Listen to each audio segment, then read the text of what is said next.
نومولود town, ناظم آباد town, یہاں پر بھی مظفر احمد یقینی طور پر ٹاؤن چیئرمین کی حیثیت سے فرائض انجام دیتے چلے آ رہے تھے۔ اب انہوں نے آج بجٹ کے کونسل اجلاس کا انعقاد کیا اور مالی سال 2023 تا 24 کا بجٹ پیش کر دیا۔ ناظم آباد ٹاؤن کا بجٹ 1,46,67,19,407 روپے کا پیش کیا گیا۔ کونسل نے بجٹ اتفاق رائے سے بھی منظور کر لیا۔ اس موقع پر ان کے ہمراہ vice chairman Muhammad Nauman Siddiqui, account officer, director council, budget officer, director admin, اراکین کونسل اور دیگر بلدیاتی افسران بھی موجود تھے۔ چیئرمین ناظم آباد ٹاؤن سید محمد مظفر نے بجٹ اجلاس سے خطاب کرتے ہوئے خاص نکات پر روشنی بھی ڈال دی۔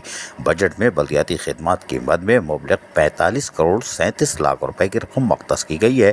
ترقیاتی کام جن میں سڑکوں کی تعمیر و مرمت، لنک روڈز اور اندرونی گلیوں کی مرمت و درستگی، نالوں کی تعمیر و مرمت کے لیے رقم مختص کی گئی ہے۔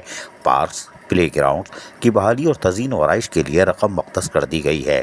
اس طرح 1,10,593 روپے بچت کا بجٹ پیش کیا گیا ہے، جس پر تمام اراکین کونسل نے چیئرمین ناظم آباد ٹاؤن سید محمد مظفر، مالیاتی کمیٹی اور متعلقہ افسران کی کارکردگی کو خراج تحسین پیش کیا۔ چیئرمین سید محمد مظفر نے بجٹ اجلاس سے خطاب کرتے ہوئے کہا کہ اہلیان ناظم آباد کو بلدیاتی سہولیات کی فراہمی اولین ترجیح ہے۔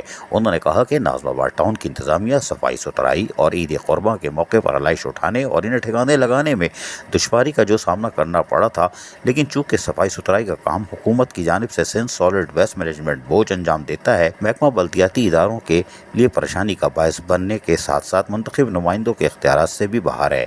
انہوں نے کہا کہ بلدیاتی سہولیات کی فراہمی کو ممکن بنانے کے لیے ناظم آباد کو اپنے ذرائع آمدنی یقینی طور پر بڑھانے ہوں گے اور اس کے لیے ہم اقدامات بھی کریں گے۔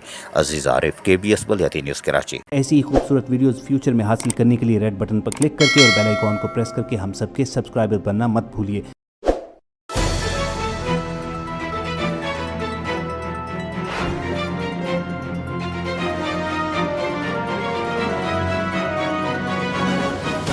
KBS بلدیاتی نیوز۔